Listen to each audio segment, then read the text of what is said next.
Howdy, partners. For your safety, remain seated with your hands, arms, feet, and legs inside the podcast. And be sure to watch your ears. If any of you folks are wearing hats or glasses, best remove them, because Tag and Teresa have the wildest ride in the wilderness. Well, hello, everybody. We are coming to you, well, for us, live, but recorded for you guys from Disneyland up at the train station. We have a spectacular view. I'm looking at the Mickey Mouse pumpkin, of course, Sleeping Beauty Castle in the back. It's a beautiful day. It is very hot, though.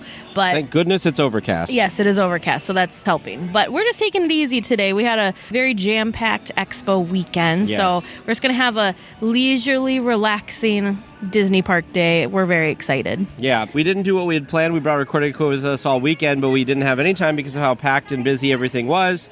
So we are doing it now in Disneyland, which will be fine. And this time, we're not on the Rivers of America. We're on Main Street, so we have some different background noise and everything, so that should be great. And then also, just so you guys know, we might be in the middle of talking, but the Disneyland band is going to come down Main Street and perform, so that could be something for us. So speaking of the D23 Expo, we will have to fill you in on all the fun things. I'm telling you, we definitely did not get to see and do everything because it's just impossible, or you're like a superhero if you're able to do that. But we're going to start at the beginning, Friday. Our first panel, we did have reservations for Stage Pass to be able to go see the Disney 100 and Legends ceremony. A whole lineup of wonderful people. Some of the acceptance speeches that really stood out to me, number one was Josh Gad. I don't know. He was just so funny. We learned some fun things about him. Oh, You're wrong. You're wrong. It is now Disney legend Josh Gad. Disney legend Josh Gad. Who let us know that he was not hired to be a Jungle Cruise skipper when he was 18. So, which, come on. He would have been he would be an amazing Jungle Cruise skipper. They should hire him now to be a Jungle Cruise skipper. But, so fun packed. They did live stream this, so some of you that weren't able to be in the room where it happened, hopefully you were able to catch the live stream. Otherwise, we're hoping that they make this public because we haven't seen the replay or the recap for it. Hopefully soon it will be, but it was amazing. Another highlight to me was Idina Menzel singing When You Wish Upon a Star. Oh, yes. That was like... I've never seen her perform. I love a lot of her stuff, of course, Wicked, Rent, all those big ones. But so that was just really cool to see her sing live. And it was totally like unscripted. It wasn't like a performance or anything like that. I want to point out, too, because I saw a lot of stuff online, and it's a big venue, right? 7,000 people fit in there. We were kind of off to the side. There was a lot of reports I saw later that evening or the next day online that, Bob Chapek was booed when he came out. I will tell you, from where we were sitting, I did not hear any boos. So I think that people were just kind of like drumming that kind of up. We did have some weekly tiers that said there was some booing, but I don't think it was as bad as online kind of chalked it up to be. Well, and again, it may have just depended on where you're sitting. But the section that we were in, which we were actually in the center section, everyone politely clapped. Yes. But anyways, tons of amazing people that got these awards, that we got to hear all of their cool stories. That's the thing that I really like and appreciate about the Legend ceremony. I'll be honest, when they announced who was getting the award, some of them I scratched my head at and I was like, what, Disney Legend, what? Oh, I didn't get it. I knew who they were, but I didn't understand what work they had done that deserve such a lofty, a lofty award. So that was really cool because before the Legend gets their award, they do kind of like a backstory and kind of highlight all the different things that they had done. So I thought that was really, really cool, really informative. The other moment that we have to talk about was when Chadwick Boseman was presented with his award. His brother accepted it on his behalf. But the thing that it was very touching, very moving, very emotional. And he was the only legend that got a full standing ovation, which was just incredible to be a part of because, like Teg said, it's a room full of like 7,000 people. So to have 7,000 people up on their feet and cheering for him was just magical. The other thing, parks related, since we are a parks podcast, I mean, we're going to talk about a lot of things, a lot of stuff. It wasn't just a parks expo, of course. But Bob Chapek did tease the third attraction coming to Avengers Campus in Disney California Adventure. We'll talk more about that in a little bit because they kind of went into more detail, but they did kind of drop it to begin with.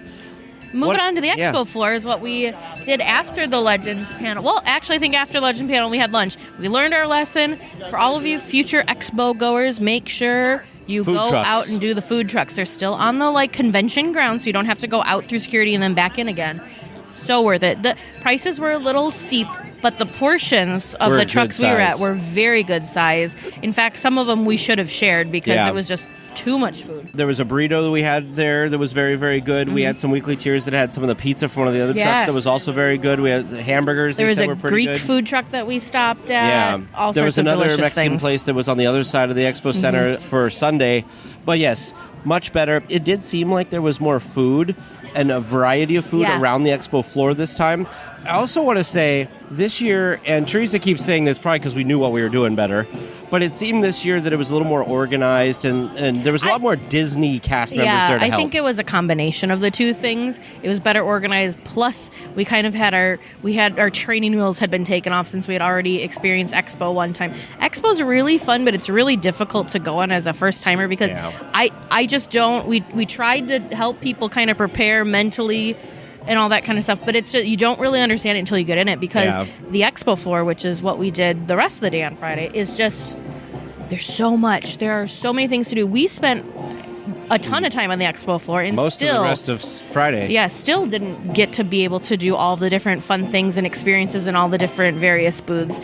The other thing we did Friday, which was really cool, was we went and saw Walt's plane. Oh, yeah, that was really cool. So they did this really neat photo op where you waited in line. It was free. You scanned your badge, and then it kind of got emailed to you. But it was really neat because you could take a picture in front of it. The camera was up kind of high, so you got a really unique perspective. We did laugh. We saw a picture later on of Bob Gurr who had come. They had all these signs that Casper was saying, don't touch the plane. Don't touch the plane. And there was this great picture of Bob Gurr touching the propeller, and we're like, well, I guess you don't tell Bob Gurr. So moving and so touching. Like, it's just a precious photo. I need to pause because this is the cool, pause talking about the Expo because the coolest thing is happening in front of us now. Mickey and Minnie are walking towards us. The Dapper Dans are behind them. The Disneyland band is also there. Oh, it looks like we've got more characters, but then they've invited guests to join with them. So it's like this little mini guest parade, but it's very, very fun. Hopefully some of the audio is picking up for the band for you folks to enjoy as well. And if it gets too loud in front of us here, we may have to pause recording just so if you hear this noise coming and then suddenly we're talking and it's gone, it's just because we want to make sure you could hear what we were talking about. But we will also leave I think we'll just have a clip of this in the show anyway. We'll just let kind of the noise go so you guys can feel like you're here at Disneyland, which I don't know if you want to be here. My watch says it's only 84, but it is very humid. Very humid, yes. But, I mean, come on. How magical is this? Let's just leave it now because it's just going to get louder.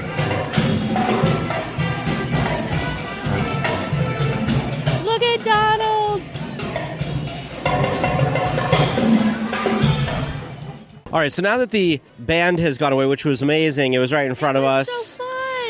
So if you're ever here when they're doing any of this, you can sit on the benches in front of the train station. They do block off the entrance up to the top, so you're kind of stuck there. You can go down the side stairs, and you don't see the front of the show. So it was really cool to be that close to them. It was a little hard to hear the Dapper Dans because I think their speakers were pointing, their audio was going forward towards the castle when we were behind. But other than that, super cool. The best part, though, was as the band was coming up, we're saying hi to everyone as they're coming up, and you could actually hear them say hi back to you. That's the first time I've heard that, because usually you just see them from afar and can just see their mouth moving and kind of have to lip read, but very fun. But back to the Expo. So Friday afternoon, I can't even try and describe. I could sit here with the map and try and count, but there's so many things on the Expo floor. Like, again, you think that you've seen it all, and then, oh, nope, there's another section. Oh, nope, there's another section. Even when you're trying to go back to find something, you're like, is it this section, that section? It's kind of like a maze. And it all kind of looks the same after a while, it's like and so a maze, finding stuff is hard. A maze of Disney. So it's a very distracting, very overstimulating, just very intense. Amazing, but just so much. Because Tag was explaining this, because not only do you have the booths, but what else do you have that's Yeah, so you've got all the booths that are obviously going to be distracting because they're meant to be eye-catching and try to get your attention to come see it.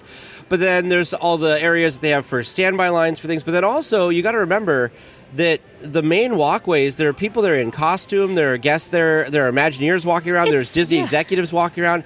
So, just famous people that you're going to see. And so even the walkways are attractions in and of themselves. Yeah. Oh. So just walking around, not even looking at anything or for anyone in particular, you're going to run into all these different people. So basically, if you are easily distracted, which we don't know anybody who's like that. No, never. It is very overwhelming, and you think you're going from point A to point B, but you end up hitting C through Z before you get to B. Yeah.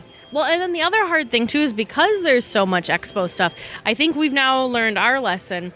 because there's a few things that we kept saying, oh, we'll just come back to, oh, we'll come back. Oh, yeah, we got to remember. You got to do it when it's there. When you're in front of, same thing with purchasing things. If you want to just get it at that moment, because some of these shops you had to get into virtual queues to get it. So it's more intense than just being at Disneyland. Right. And it's not as easy to kind of Disneyland will be here for multiple days, where the expo is only the 3 days. Yeah. So some of the highlights on the expo floor, obviously the Disney Parks Imagineering Pavilion was really cool. They had this cool entry tunnel that was really neat that had castles and everything from all the different parks around the world. There was some puppets from the Zootopia land that they're opening over in Tokyo or Hong Kong, one of those two.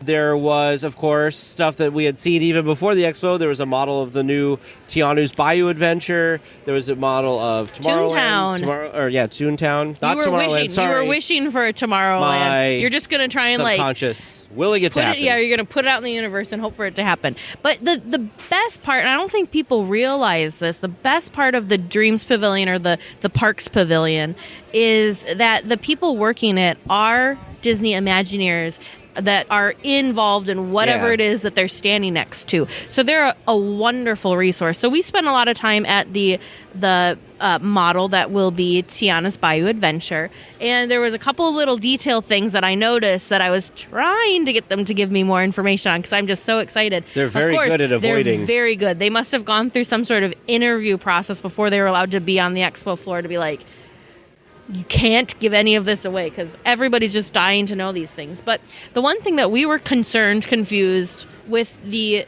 Tiana's Bayou Adventure is the tree is no longer atop the mountain. Now, from the concept art, there was supposed to be a tree with Mama Odie's boat, but that is not a part of the model. So the Imagineer that I spoke with basically said he did a very nice job of not telling me the details of why it's not there, but basically said, oh yeah, when he basically goes through many iterations between all the different concept arts to then what it ends up being. He's like, this, and all he said to me was, this is the current model of what it will look like. So who knows? Maybe it will change umpteen more times before. But I thought that was really fun. The other thing that I noticed that I'm very excited about, I will try and post a picture of this. I tried to zoom in on it.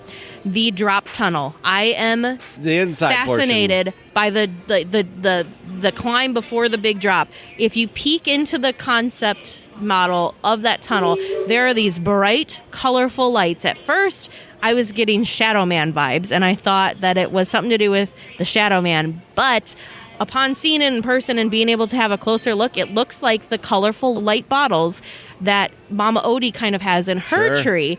So I don't know. Both of those songs are very good. Dig a Little Deeper. And then, I love the scene, the visuals for the song Dig a Little Deeper. I love the visuals for Friends on the Other Side. I don't believe either of those songs will actually be in the attraction since this is a continuation of the story. But the visuals in those scenes I just love. So to be able to see that, and be immersed in that, either one, I'd be happy. Yeah. I do think it's the Mama Odie one, though. Yeah. I think it's the light bottles. I'm very excited. The Toontown model was cool because it kind of gave, we had some concept art. That's really all we had. It was kind of very vague in a lot of ways.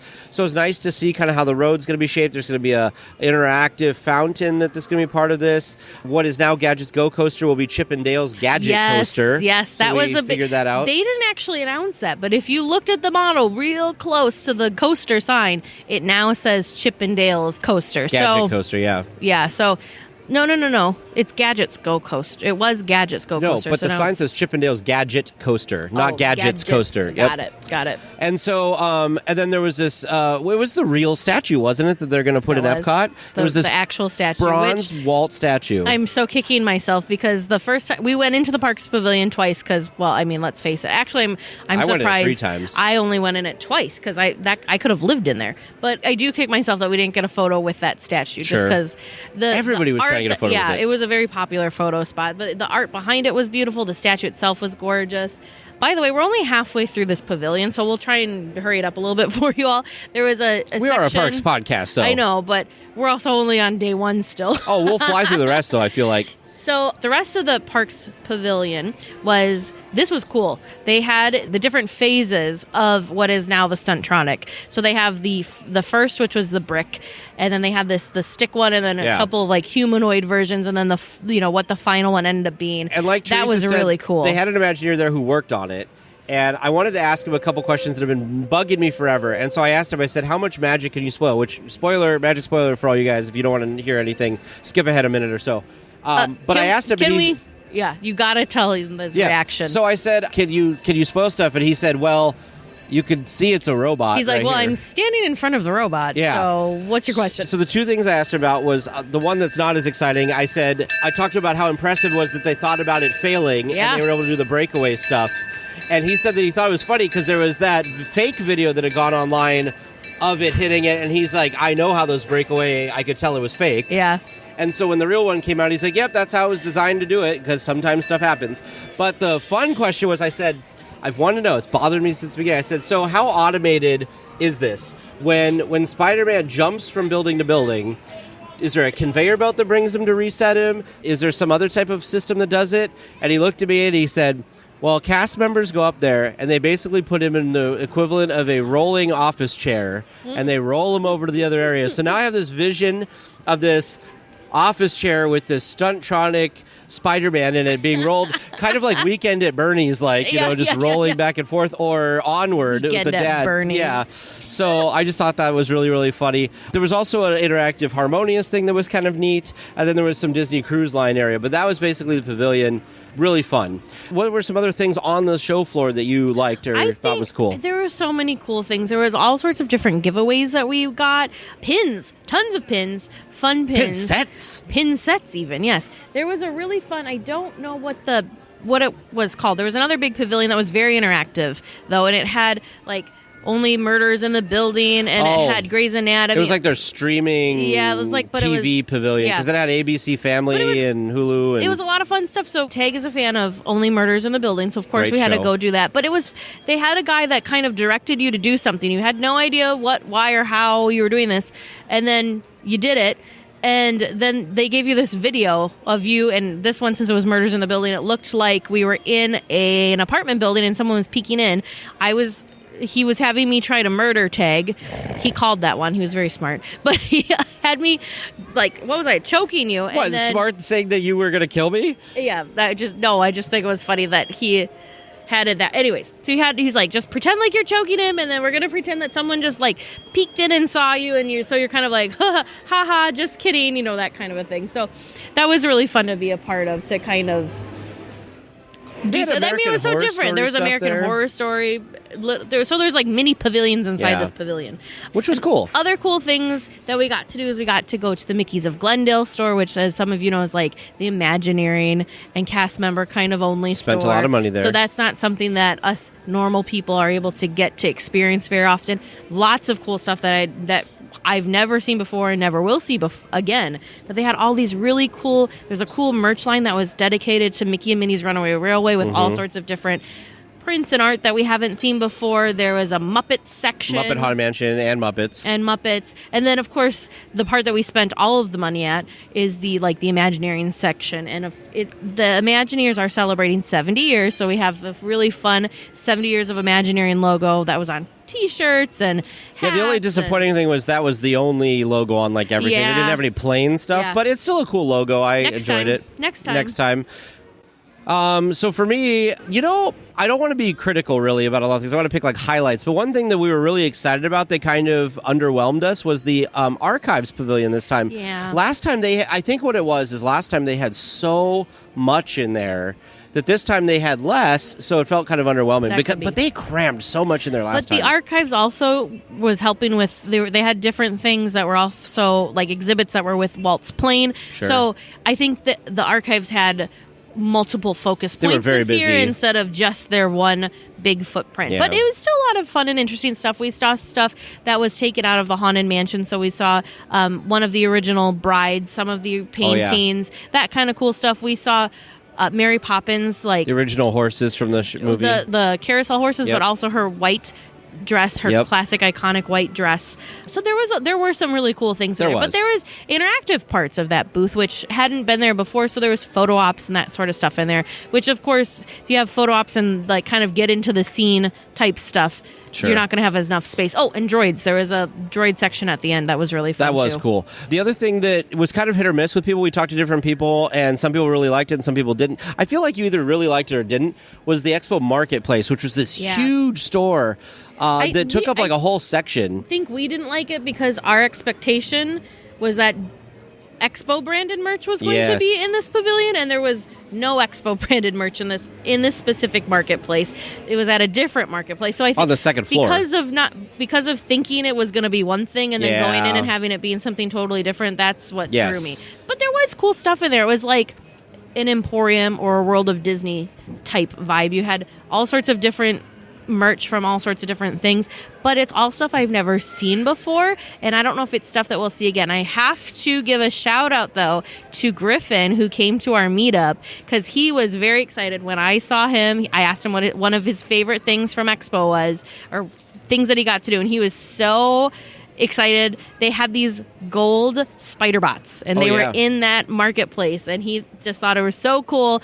And so, Griffin, I'm giving you a shout out. We had to talk about it on the podcast, so thank you for coming to our meetup, of course. It was very nice to meet you and your dad, but had to give you a shout out there. Yeah, definitely. I don't think there's anything else. Oh, now we've got the Dapper Dans behind us, so you can be serenaded by that while we talk. So that was pretty much for day one. Yeah. So afterwards, we went to Downtown Disney, had some dinner, kind of checked out a couple stores, and that was our night. So Saturday. So Saturday was kind of a different focus for us. We had a lot of different panels that we were excited about that were at the archive stage. So our first panel that we did at the archive stage was a peek behind the curtain Imagineering special effects. I was geeking out so hard, and I really wanted to get a picture with him, and I feel really bad that I do not remember his name at this moment. He's an Imagineer. We've seen him present on stuff before, but they do a lot of illusioneering, so that's kind of the special effects. Like so Neil Gracie. Yes, exactly. So think Haunted Mansion and all the different fun special effects of the Haunted Mansion, that sort of stuff. So, but he was one of the people that helped bring the Hatbox Ghost to Disneyland, so I really wanted to meet him and say thank you, get a photo with him maybe, but unfortunately we just got to see him present on stage. I just have to take a moment. We had so many, close encounters with people, but did not get a single photo with any of these people. We somehow ran into Tony Baxter twice, Kevin Rafferty. Yep. Who else did we see? Bob Gurr again. Bob Gurr, of course. I Garner saw Holtz. Scott Trowbridge with his, I assume, wife walking around because they were holding hands. Yeah, so lots of different people. And these were people we saw on the expo floor. These are not people we sat and watched a panel with. So correct. It was amazing to kind of be that doing the floor or sitting in a panel with some of these folks. So anyways, I had to just say that. What was the second panel we did? The second panel that we did, the Illusioneering panel, was really interesting because they talked about all sorts of different projects that they talked about Yale Gracie and kind of where it all began. And then they also talked about projects that they have been able to work on, the Hatbox Ghost, of course, being one of them. Rise of the Resistance, laser bolts and everything. The really cool thing, do you want to tell them about the Space 220 stuff that they did? Teresa could not get over the fact I'm sorry, can we pause? Do we hear what is happening right now? Well, there we go. It's Gritty Ghosts. Beautiful. So Teresa was geeking out because during this thing, they talked about how they developed a new paint, and she turns to me, she goes, "How do you develop a new paint?" So what it is they for Space 220, which for those of you who don't know is in Epcot. Basically, it's a restaurant that it looks like you're eating above in space, above Epcot. And what they found was with projections, the space was not black enough. It was providing too much light. So they developed this paint that they would paint, and you could use a black light laser, and when you would point it on this black paint, the black light would turn a bright, bright white like a star in the sky, and that's how they did it. And I thought that was so amazing. Amazing. Who like Teresa said, who develops a new paint? Who invents paint? It was so cool. So cool. The next panel that we did at the Walt Disney Archive stage was the treasures from the Marty Sklar collection, and that was amazing. Fascinating. I don't know if he understood what he was doing, but Marty basically saved everything. So they kind of were being lighthearted about it. It was Bob Weiss from Walt Disney Imagineering, but then it was also Marty's widow and Marty's daughter. Yeah. Leslie Iwerks was who the one did the Imagineering story. Yep, she was the one that kind of the moderator. was the moderator for this panel. But it was just incredible. It was kind of this running joke, but they have basically 1,000 boxes that they found and uncovered, and it's all these things that Marty saved and collected over the years that have some connection, something to do with his career in Imagineering. So there's personal effects like name tags, that sort of thing, but he also saved all sorts of sketches and originals of stuff, and these are things that people just would like, oh, that's not good, that's just the first draft, so we're going to toss it because we've got second and third drafts. Right? But he saved all of these things.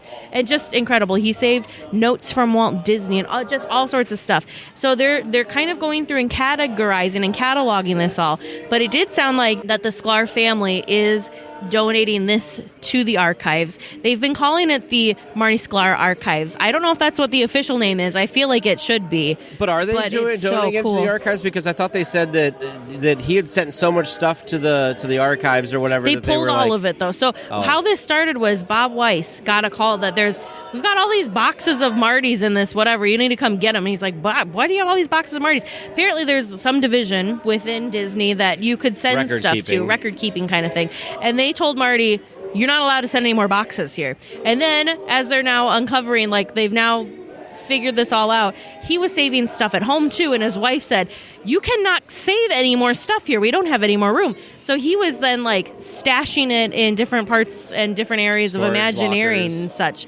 So it's been taking a lot of time, but they think they've got about 1,000 boxes worth of stuff. And it's just invaluable. It's totally invaluable. This, I would go to exhibits. I would watch movies. I mean, the stuff he saved is just amazing.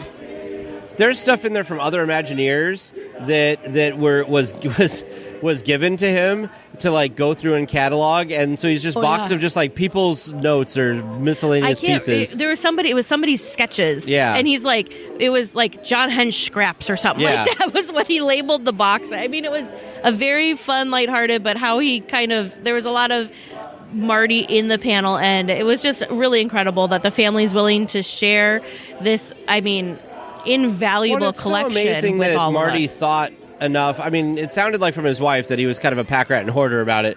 But in a situation like this, it's good that you have these people that keep these things, because there are parts of the Disney company and Imagineering history that would have been lost. And there's a lot of progress that you could see. He's made notes on things and whatever, that you could see how things like kind of progressed through and got to their final stage. So that stuff's really exciting. Well, and Bob was kind of saying that he felt that Marty had the foresight that these things are going to be important and they need to be saved too. So incredible. So we're very excited. This is just kind of, they were teasing stuff, so we don't know what they're gonna do with this. I thought that they were gonna tell us that there was gonna be like a traveling, like an exhibit or a traveling exhibit or a movie or something. They're gonna do something, but right now they're just in the stages of kind of going through and organizing and just kind of getting a pulse on what they have. Because the other thing too, some of the boxes were organized, as in like the John Hench scraps. Other boxes were just kind of this, that, and everything. So maybe there's name tags, maybe there's original Imagineering sketches of things, maybe there's letters, maybe there's invoices, all that stuff, kind of all over the place. Yeah, so that was a great panel. I didn't expect all of that stuff. They had some letters and stuff. They showed off a wonderful letter that Marty Sklar went out to Disney World and at the property out there, and he wrote a letter to Walt sitting on the hood of his car. And even apparently Marty was a big editor. He'd go through and make different revisions and stuff. And he had this letter, and he even did revisions to it. And I did get a picture of it because I wanted to read what it was. Mm-hmm. But it was this lovely letter to like how amazing Walt Disney World is going to be, and he's sure that Walt can see it or whatever. But like, how awesome is that? That's such a personal thing. The thing too is nobody knew this letter existed. Yeah, Marty's wife didn't even know about this letter. Well, so this was Walt. Yep, it was a very personal thing, but he kept it. So yeah, very cool, very touching. So we spent a little bit more time again. We went out and had lunch. We spent some time again on the show floor trying to see some things. And then just by happenstance, we got in this line to go see, what was the first thing we were in line to go see? Encanto, the music of Encanto. And I was like, oh, they had some of the people from Encanto at one of the other things at the Legends ceremony. That was another highlight of the Legends ceremony. They concluded it with the cast of Encanto coming out, and they sang live for us, "We Don't Talk About Bruno." Yeah. Oh, it's so cool. I was like, oh, we'll go see the cast again. We'll get some of that cool stuff. It'll be really exciting. But then one of our weekly tiers said that they had an extra thing they weren't going to go to for this. It had some obnoxious High School Musical, the series length the thing. The extravaganza was the end. That's the only part I remember. But then I looked in the app, and they had all the famous people that were going to be there, and I'm like, Teresa, there's a lot of people. We should go to that. So we went over. It was in the big hall D23, and we went in, and I tell you, I feel like for me, this was one of the highlights. And one of the reasons Teresa was telling me that she didn't think it was quite as much of a highlight for her was she didn't know a lot of the shows and the people.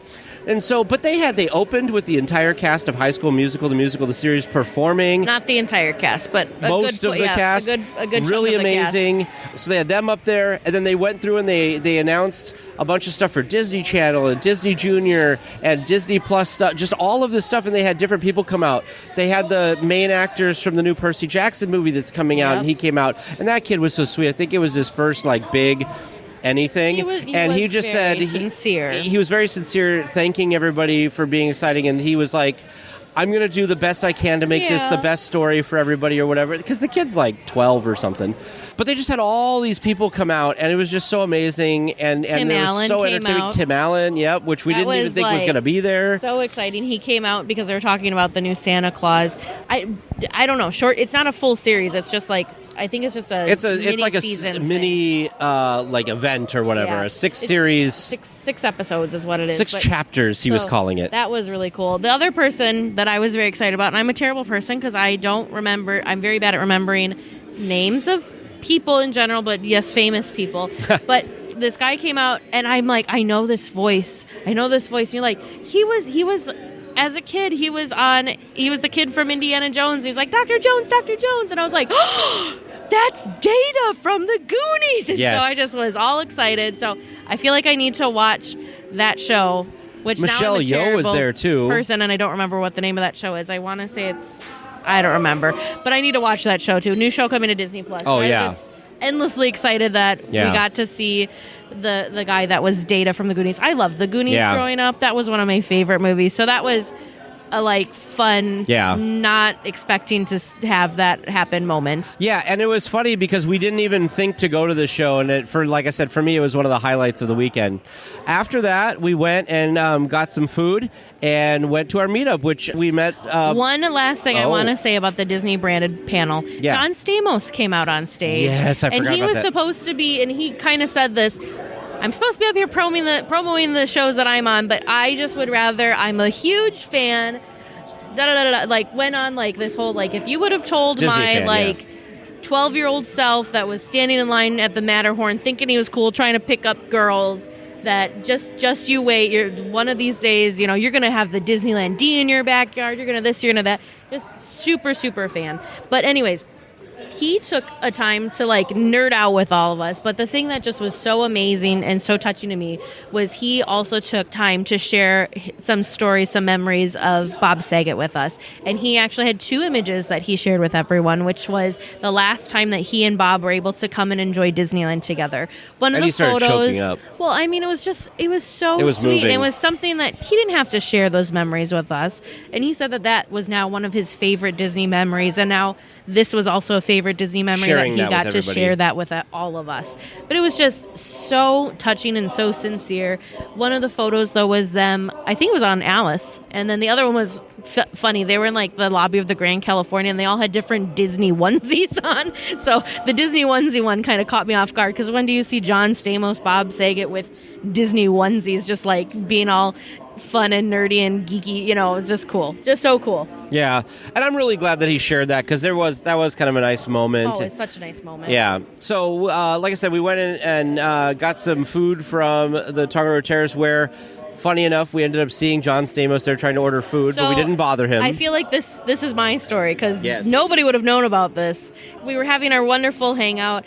My water bottle needed to be filled, so I walked back up to Tongariro Terrace, and their Coke Zero machine was actually broken, so I walked over to one of the cast members and I said, hey, really, I'm sorry to bother you, but I just need to refill my water. Does the machine still do water? She's like, oh, yeah, sure. So she walked me over. There was nobody over there. The only person that was over there was this gentleman with a stroller that looked to be waiting for his food, and so I didn't think anything of it. And then all of a sudden, I'm standing there filling my water bottle, and I look over and I'm like, oh my God, I think that's John Stamos. course, I'm by myself, so I'm having the internal monologue here. And he kind of saw me look at him and kind of looked down like, does she know, like, is this going to be a thing? So I could tell he was, had a long day. We had just seen him on the panel. He was there with one of his kids.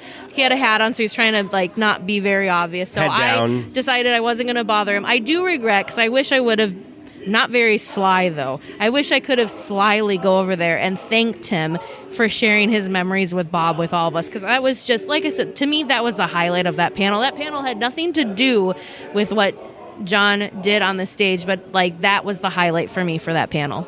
Yeah.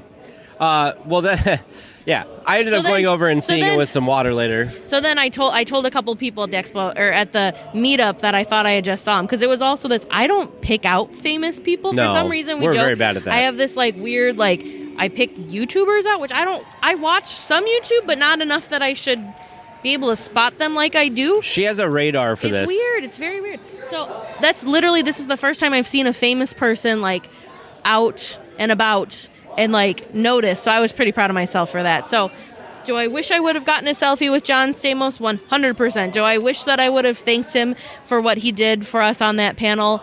1,000%. But I also am very happy that, I think he realized that I put two and two together, knew who he was.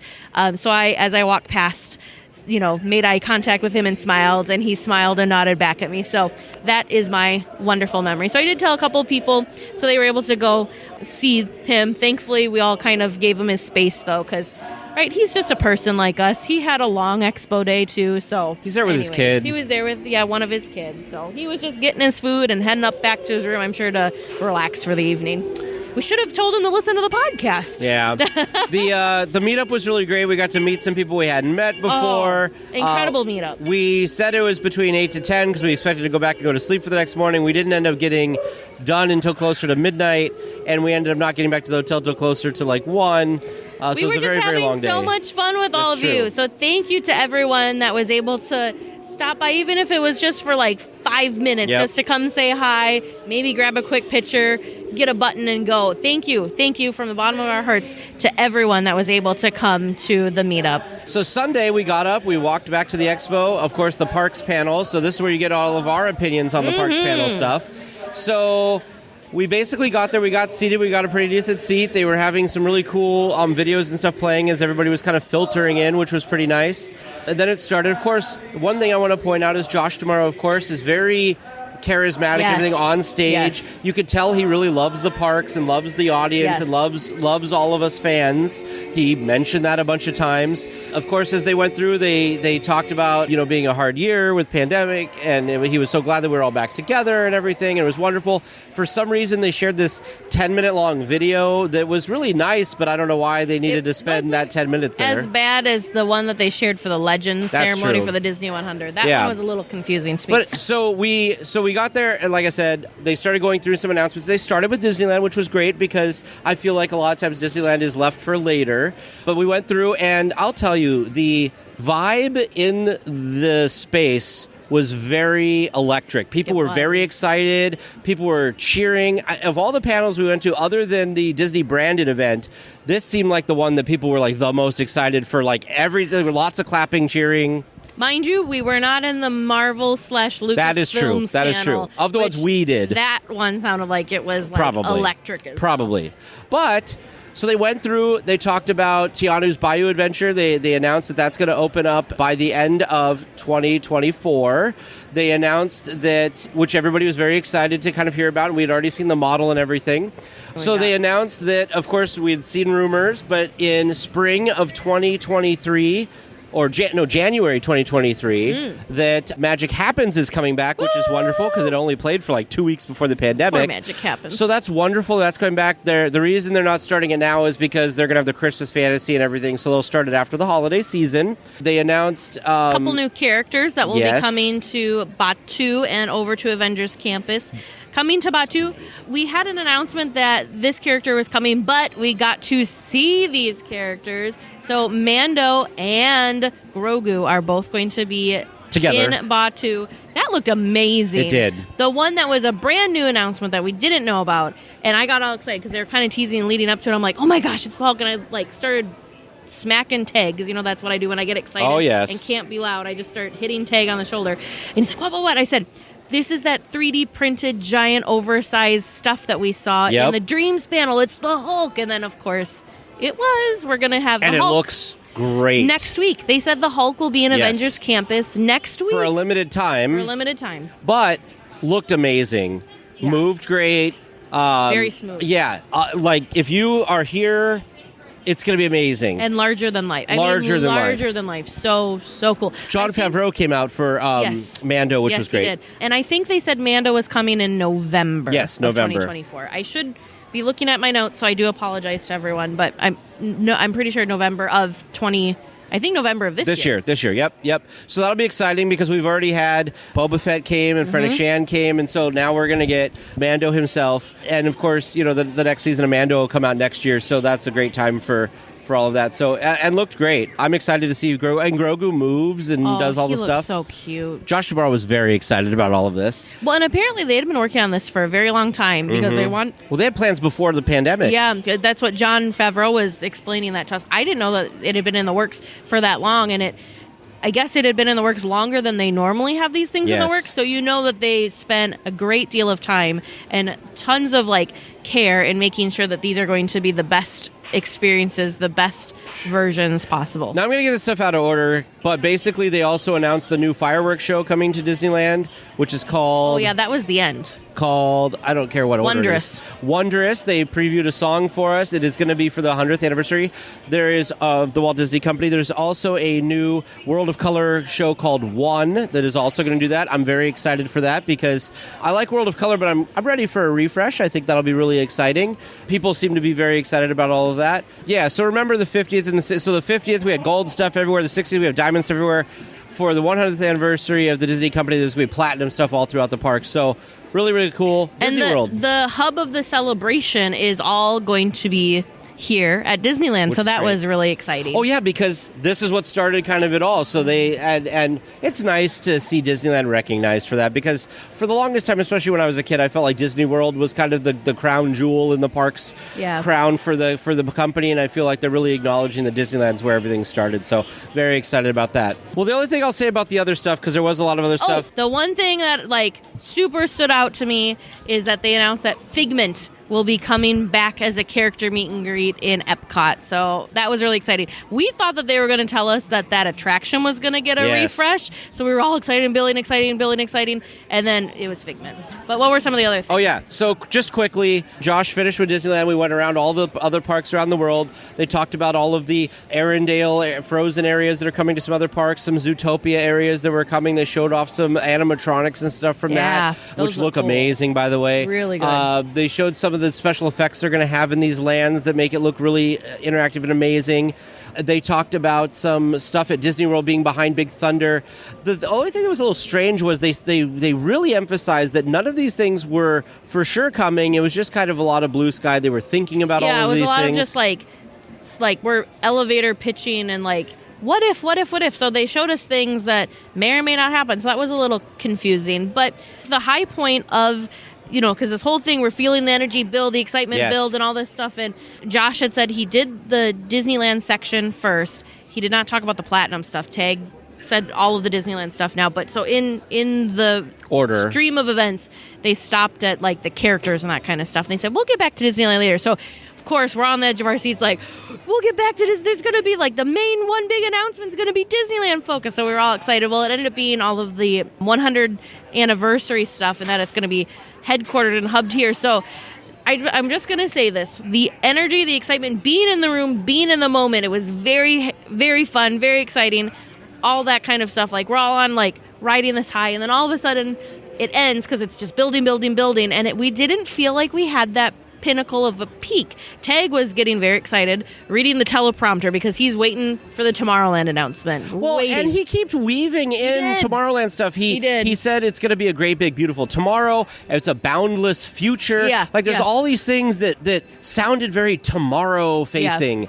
And I was like, he's teasing us the whole time. It's coming. He's just weaving it in. And then he was like, see you later, guys. So we joked. For those of you that have seen the movie Chicago and are familiar with the sound in this term, they razzle-dazzled us we were so excited and like, ooh, look over here. But coming out of that panel and kind of reprocessing it, we realized there was not very much new stuff that they actually announced to us. We knew Mando was coming, but we got to see Mando.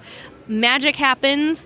Very excited that that's coming back, but it's not announcing a new parade. It's just announcing that a parade is returning. Same thing with some of the Walt Disney World news. Their fireworks show is getting replaced, and they're getting Happily Ever After is coming back. So it was a lot of stuff that we already kind of knew about. And the big like hoopla fanfare, I would say too, was all about Tiana's Bayou Adventure, which, I mean, rightfully so. But we know that Tiana's Bayou Adventure is coming. They didn't show us anything in there that we didn't already know about or things that we hadn't already seen in the Dreams Pavilion. So it was just a little disappointing in the fact that it wasn't a lot of new information for those of us that have a really, like, we're following all of these different things. So that I will say that was disappointing. We were expecting more. Even the low-hanging fruit they didn't do. That's where I was going to go, is all the things that should have been kind of gimmies, especially with Disneyland specifically, they didn't go for. I thought for sure we would get a date on when Magic Bands were coming to Disneyland. An Imagineering person did say by the end of the year, so that's only 3 months left. And they announced that this year that they were coming at Destination D, which was back, I think, last November. So this entire year, we knew that they were coming this year, but we still haven't gotten a date. So I thought for sure that they were going to at least give us a date. There's, like Tag said, there's 3 months left. It's not like it's that big of a crazy and exciting announcement. You know, it's not like, I don't know, it didn't seem like that was a thing that they could say and then have to take back. And then a couple other things that were, like the Tarzan's Treehouse. We thought that we were going to get some sort of something about Tarzan's Tree. Of course, everyone, I'm sure, and even we heard Walt Disney World people saying the same thing. They were hoping for a Tomorrowland refresh on their park in Magic Kingdom as well. So both coasts were hoping for Tomorrowland news for their park. So we kind of were wondering if there was going to be a joint Tomorrowland announcement, but nothing about Tomorrowland. And the other thing, too, that I just want to point out is they razzle-dazzled us. And I think what they did is, because I've complained about this on our show so many times, I think what they did is they said, these things may or may not come. People are saying there's a looming economic recession coming. We don't know if that's going to happen or not. It might not. I don't know. I'm not a financial person or an economics person. But I think they're hedging their bets. I think they have these things planned, but they don't want to commit to anything because they don't want to disappoint people. Because we've complained, I've complained at least, about that they announced all this stuff last Expo and that they've had to cancel certain aspects of that. So it's just kind of unfortunate. The Avengers e-ticket was the other thing that they talked about with Disneyland and they had announced Avengers Campus at 2019's Expo. They announced kind of what the concept for the big e-ticket was going to be, and it has changed slightly. It's going to be themed more towards like multiverse stuff. Yep. So they kind of showed concept art of what characters you're going to encounter, all that stuff. We did get a really cool print of the concept art, which also gave us a peek at what the ride vehicle might look like for this attraction. So I get to stop you for once. We have a cavalcade coming down the street as we're finishing recording. Aren't you proud of me? I actually saw it, and I kept myself focused. You were good. I love this. Oh, this is the Halloween cavalcade. We might have to pause, because this looks adorable. And there he is announcing it. Yeah, we might need to pause, because I might need to take pictures of this. All right. All right, we're back. The cavalcade did not go in front of us, but kind of cut through Town Square. So just if you do see the Halloween cavalcade, it does not go the parade route. It just kind of turns and goes out the parade gate. Yeah, beyond Main Street for that. So overall, the parks panel, while it was fun and exciting to be in the room just because of the energy that was going on in there, looking back on it, we didn't get any of the announcements we were hoping or predicting to have been getting, even Tomorrowland. Like Tag said, the kind of like the gimmies. But, it was still fun. They gave us all sorts of, I don't even remember what all we got. We got artwork for poster. the e-ticket coming to Avengers Campus. Artwork for the bronze statue going to, one of the overseas resorts. Overseas resorts, because they've got this wonderful bronze Walt and Mickey that's sitting on a bench that looks really amazing. It reminds me a lot of the Walt Disney World statue of Roy with Minnie. Yep. And then a pin for one of Duffy's new friends. I don't remember her name, but she was this adorable little pink fox. And so after the parks panel was done, we had to hike it to literally the opposite end of the expo center, which if you've been to the convention center, it is huge, huge. So it was quite the hike. Brings up something we didn't talk about. All of the presentations that we were in all went long. Oh, yes. Yes. So a lot of things like the Legends went 40 minutes long. The parks presentation went about, 20, 30 minutes long. Mm-hmm. The Imagineering thing that we ended up going to went long as well. So be careful next time. I don't know if this will happen next time or not, but just something to be aware of in the future is if you have a panel that you have to get to really quickly after a previous panel, you might have to leave early. Yeah, it's very difficult. But onto the Imagineering panel, I had to giggle because when we walked into the 70 Years of Imagineering panel, we walked past Tony Baxter, who had the exact same goodie bag. So he had just attended the Parks panel, the same one we were with. And like everybody else, I just loved seeing him in this light because everyone that was at the Parks panel that did jump over to the Imagineering panel had the exact same thought because it was like 1 o'clock at this point. So if you were in the Parks panel all morning and then you jump into this other panel, you didn't have time to eat. So we were all very thankful for the pastry snack box. And so everyone's sitting there munching on their stuff. We saw people munching on their stuff as they were like hightailing it over to the panel.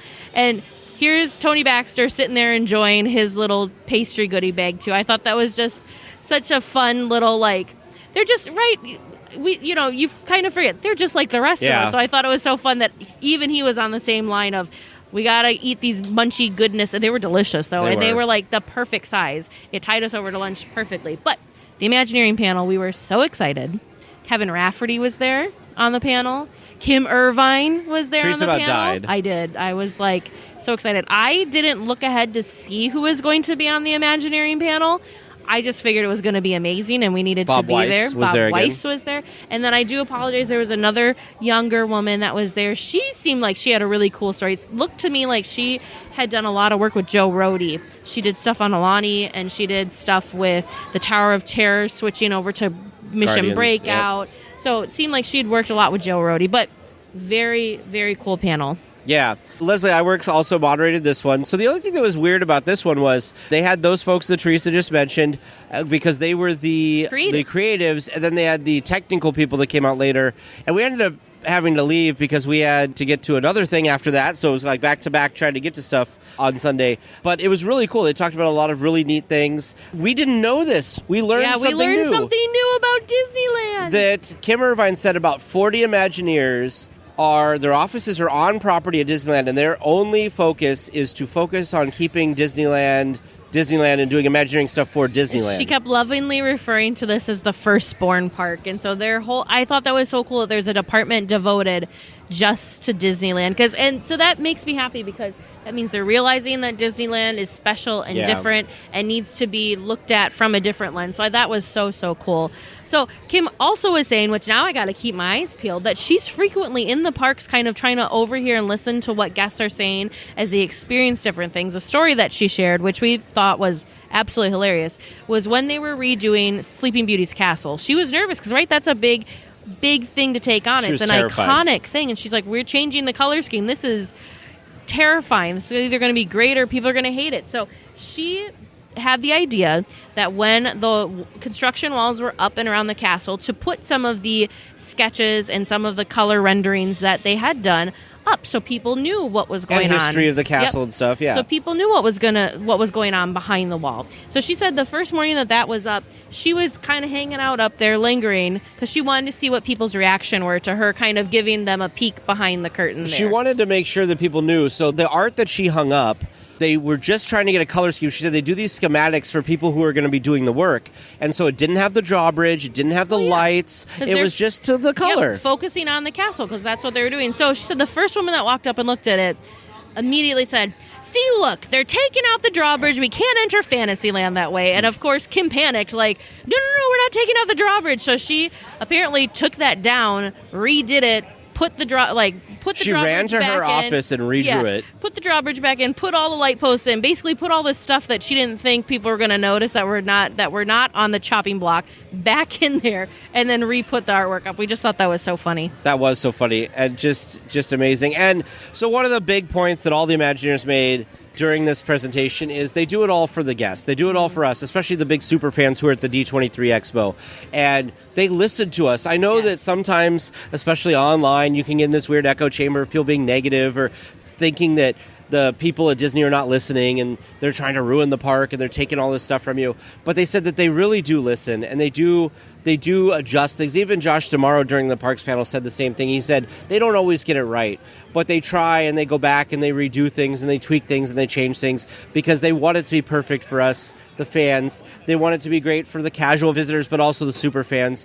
And they know that they've got this great crown jewel in the Firstborn Park, as she said, that it's very special and something great. So I'm really glad that they have that vision of that. And, for us, like Teresa and I think we've known this on some level. Mm-hmm. Sometimes we forget it or think that they don't care or whatever. But really, we know that they care because this park has just gotten more and more beautiful and they've added more and more great little touches and they keep plussing things.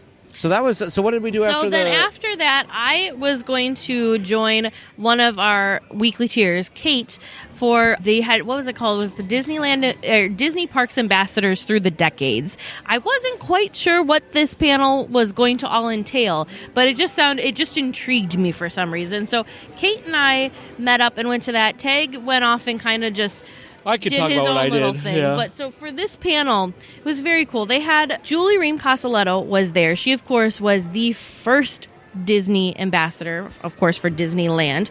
Connie Lane was also there. She was the second Disneyland ambassador. She was the ambassador in 1966. And then also Debbie Dame Brown, who was the first Disney park ambassador for Walt Disney World when they opened. So those three were there, which that in and of itself was why I wanted to go to this panel. I didn't even care what they were going to talk about. Right. I just wanted to hear their stories because you had the only two Disney ambassadors that got to work with Walt sitting there, plus the first Disney World ambassador that was the first ambassador to open a park. So very iconic. So how this panel was presented was really interesting because they talked to each of them there was some significant purpose as to why specifically that person was there. So of course Julie was there to talk about what it was like to be the first ambassador and kind of what her experience was, what her job was, her role was, all that sort of thing. Then they moved over to Connie. The reason Connie was there was, yes, she was the second, but the big momentous thing that happened while she was a Disney park ambassador,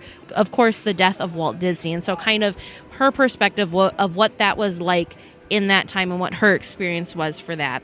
Debbie was, of course, there to talk about her experience being the first Disney ambassador for Walt Disney World. And then we had a whole panel of other park ambassadors. We had the park ambassador that was there for Paris, the opening of Paris. We also had another Paris park ambassador that opened Alani. We had a park ambassador from Walt Disney World that was the ambassador during 9/11 and what that experience was like for him. And then the one that I thought that was so funny is because they went through the decades, so we went chronologically. So the final park ambassador, they kind of said, and next up, and he's like, you can say it, I'm the COVID ambassador or something like that. And they're like, no.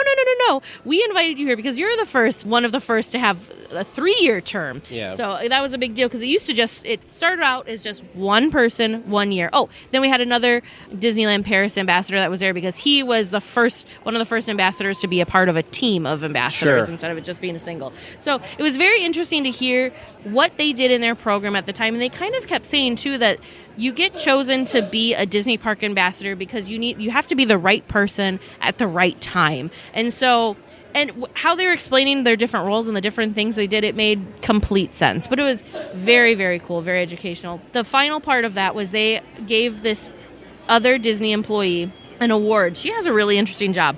They called her the tree whisperer because her job is to kind of go around with like horticulture stuff, but she's very focused on all of the trees. That's a very important job. And it's something, again, like, it's fascinating. You can do anything for Disney parks. Like, clearly the trees are just as important as the buildings, as the attractions, as everything else, but I just appreciate them for the shade and their beauty, but I don't think about all the work that goes into maintaining and making sure that tree is safe. Of course, we've talked at great length about the 2 trees that were in front of Pirates and how they had gotten sick and needed to come down and were replanted. Well, that's what this woman does. And something that she kind of got the ball rolling on and is now coming to parks is they are doing something more. They're giving these trees life after their park life. So when it comes time that a tree needs to come down due to sickness, old age, whatever reason that they need to to replant this tree.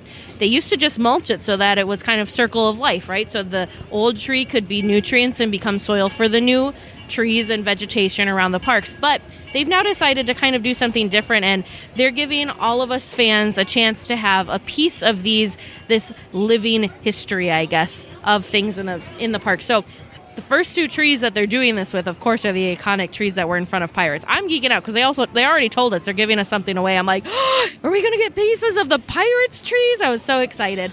But everybody that was at that panel got a wood chip. And the cool thing, like a slice of a tree, a cookie, that's what it's called, a wood cookie. A slice of a tree, and they were all different. It wasn't all the same tree. So some people walked out with parts of trees that were from trees from Tom Sawyer's Island. I saw some people had ones that were from Toontown. The one that we were given was a tree that was from Autopia. And it's like some type of sick trick. I know. I was all excited about the Pirates trees, and I thought that's what we were coming home with. But yes, I ended up with an Autopia tree. But the tree cookies itself, they're very cool. I'm so happy to have gotten this. It's probably my favorite giveaway from the entire weekend.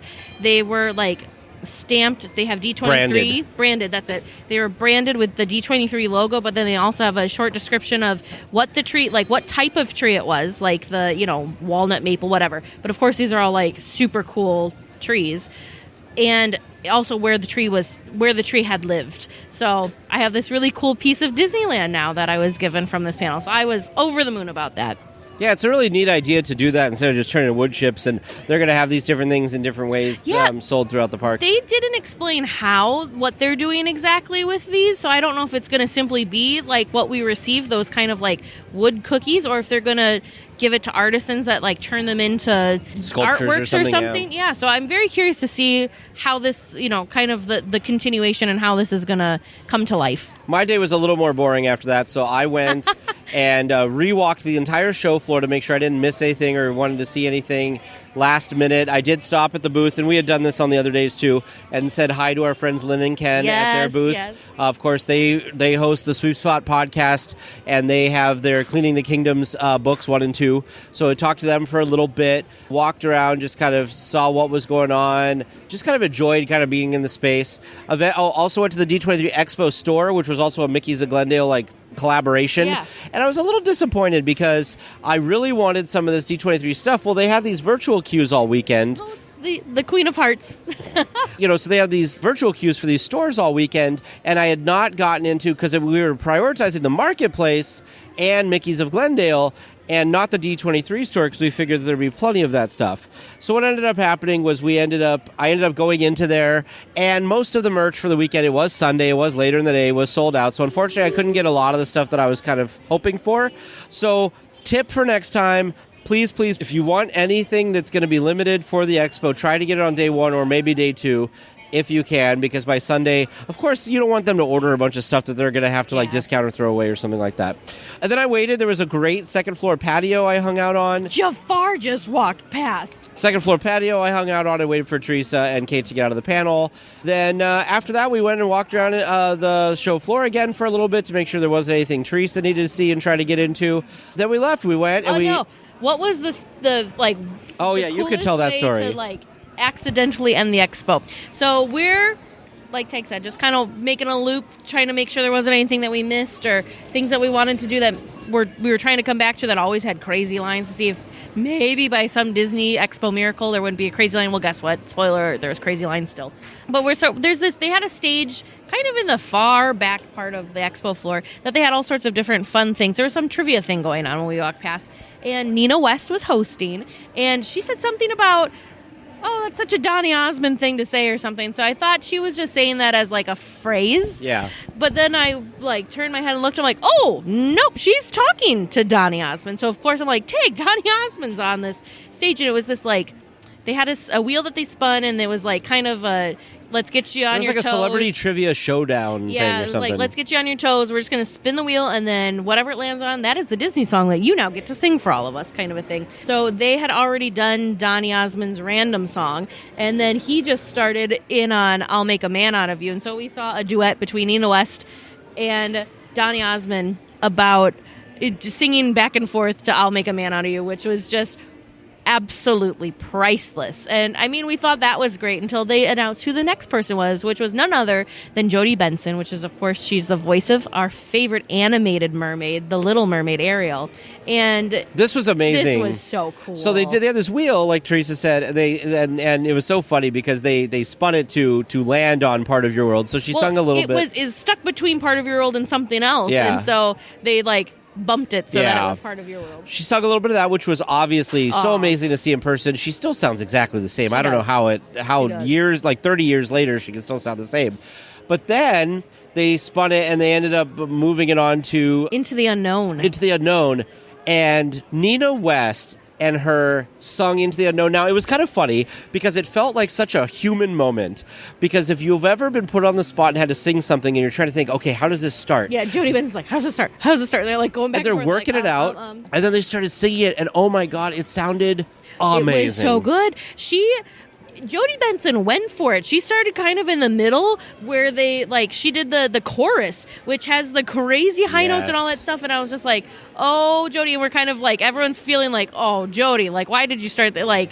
This is the toughest notes to try and hit. And she nailed it. She absolutely nailed it. Well, it was so funny because when they got to the high one, she's like, all right, Nina, hold on. She grabbed her and she kind of crouched down and did it was just beautiful. And so it was one of those that's the thing that's so great about Expo in general is of course these moments. Big panels and all the shopping experiences and things to do, but it's these random moments. Yeah. It's seeing Jodie Benson totally nail Into the Unknown. It's seeing Nina West and Donny Osmond dueling and co-singing I'll Make a Man Out of You. It's seeing Tony Baxter being just a normal person enjoying all of the goodies at the panel that you just happen to be at the same one with.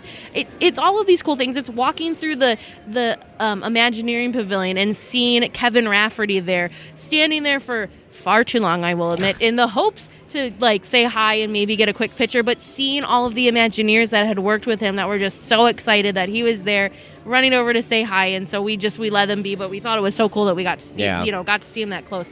It's all of those moments. It's the things that you can't plan for. So my best advice, if you're thinking of ever going to a D23 Expo, is Tag was just saying this, if panels are your thing and that's going to be your focus, awesome, but it's impossible. As much as we would like to do everything, it's impossible to do everything. But the thing to me that's so special about Expo is all of these random things, whether it's running into people running into people like Josh Shamaro that are on the show floor, running into these experiences that you just kind of walked in and you see this amazing little mini concert with these iconic Disney voices. It's all of that, and so it's just so cool. Yeah, like Teresa said, don't stress out.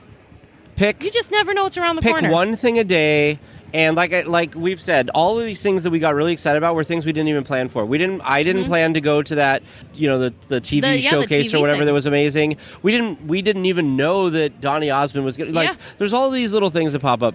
And I know Teresa just said a lot of this stuff, but just like her, I'm also distracted. The Queen of Hearts is sitting here meeting with people and being amazing. But yeah, so don't stress yourself at the expo.